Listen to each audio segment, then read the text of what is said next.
Você me ama? Eu não posso saber.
E aí, Tocado, beleza?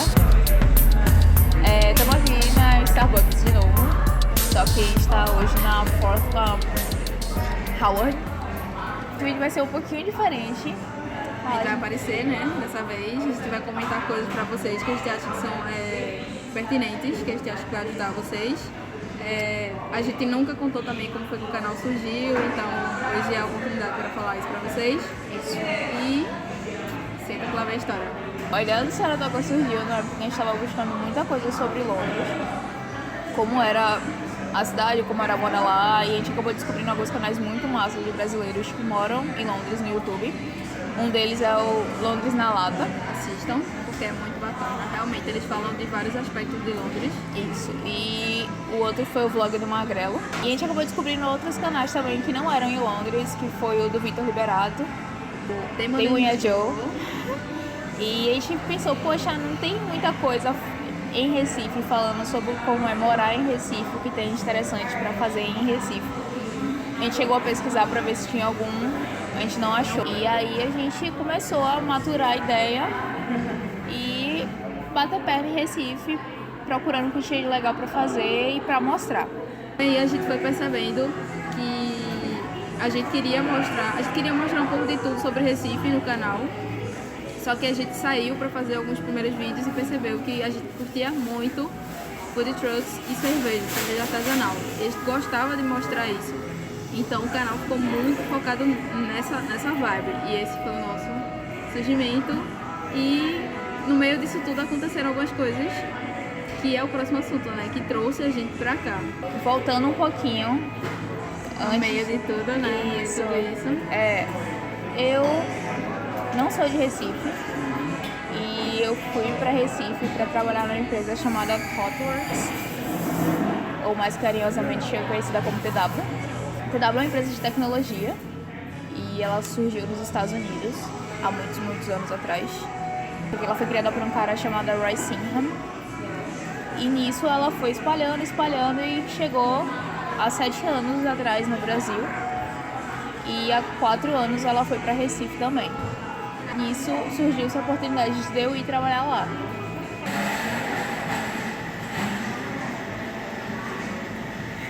Difícil. De novo. A empresa tem vários clientes e um deles fica aqui em São Francisco, que é o que eu trabalho há um certo tempo.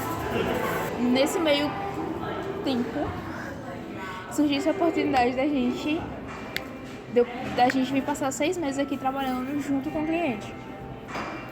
E nisso começou todo o processo de mudança. Começou mais precisamente no início de maio. E aí vai devolver apartamento, que a gente alugava um apartamento em Recife. Vender móveis, deixar os nossos gatos na casa da minha avó, é a parte mais triste. E E aí a gente começou a correr atrás de todas as coisas, para resolver todas as coisas antes de sair de Recife.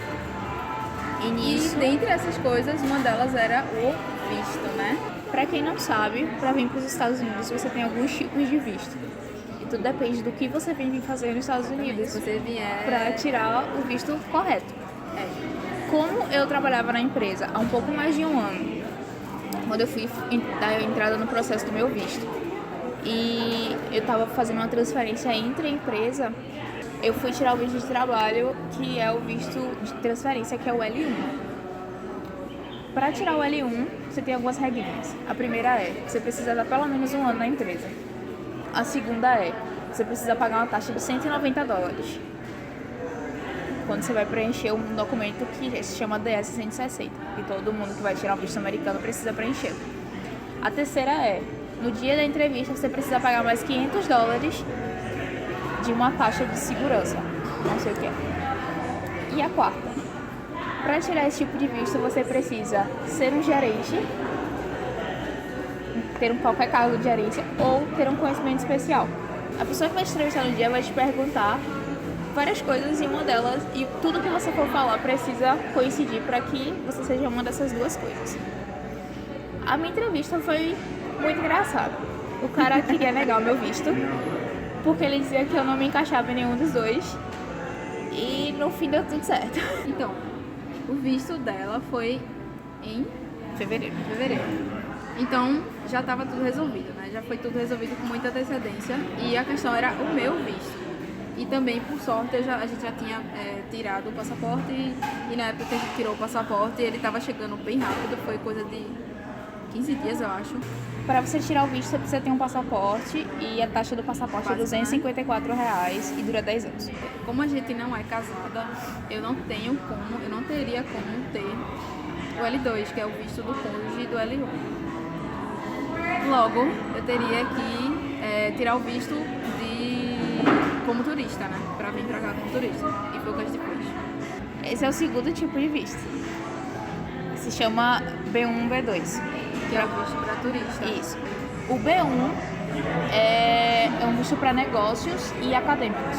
Ou seja, se você vem para os Estados Unidos fazer alguma prestação, participar de alguma palestra, se você veio fazer algum negócio... Participar de reunião de negócios, isso. Né? Fechar negócio. Você não vai ganhar dinheiro. Ganhar dinheiro. Isso é bem importante. Você não pode ganhar dinheiro nos Estados Unidos com o seu visto de turismo, um B1, B2. E tem um B2, que é o visto de turismo e para tratamento médico. Quando você vem fazer tratamento médico nos Estados Unidos, você pode tirar o visto B2 para isso. Ou você pode tirar o B1, B2, que é mais fácil. Que engloba tudo. Engloba tudo. Normalmente as pessoas tiram B1, B2. Com o B1, B2, você pode estudar desde que não exceda 18 horas por semana e você não pode trabalhar, enfim, de qualquer forma. Isso. E para tirar o visto, você vai fazer o mesmo processo, você vai preencher o DS-160 e vai pagar uma taxa de $160. E só isso. E vai fazer a entrevista. A entrevista foi tudo lindo e maravilhoso, só que não. Foi porque existem algumas coisinhas quando você vai fazer a sua entrevista que as pessoas não te contam. Tipo, como é que você deve ir vestido, como é que você deve se comportar. Então eu fui sem fazer ideia disso. Eu fui muito como se eu estivesse indo passear, indo encontrar um amigo na rua. E eu fui muito de boas, os cabelos lá em cima. Tava toda desarrumada, tava muito nervosa, não sabia o que dizer. Cheguei lá, não tive muita sorte com... Ainda tem isso, você tem que ter sorte, porque a gente sabe que as pessoas têm... Você tá passível à interpretação da pessoa que tá te entrevistando. Pois é, ainda tem isso. Eu cheguei, contei a situação, que eu ia passar 6 meses aqui, etc. E eu tava com o passaporte dela, porque aí uma história ia ficar atrelada à outra, já que a gente ia junto. Então seria mais uma história para comprovar que eu tava vindo pra cá e que eu ia voltar pro Brasil. E aí o meu visto foi negado, obviamente, porque eu não tinha vínculo com o Brasil, não trabalho no Brasil formalmente, eu não estudo no Brasil, eu já me formei há 1000 anos atrás. E eu não tenho, a gente não é casada, a gente namora, sabe? Isso não interessa pra ele. Coisa importante para ser levado em consideração: união estável não vale para visto de cônjuge, só vale união civil. Então você tem que ser casado no papel para conseguir o visto de para poder cônjuge, você conseguir ter todos os direitos. para qualquer tipo de visto que dê direito ao visto de cônjuge. E aí Então, foi o que o entrevistador me disse. Ele disse, olha, infelizmente, eu não... Ele ainda foi gentil, ele tentou ser gentil. Ele falou, olha, infelizmente, eu não posso te dar esse visto. Se vocês estivessem casadas, seria muito mais fácil. Legalmente, você teria direito ao L2. Mas não é essa a situação, então eu não posso deixar você entrar agora.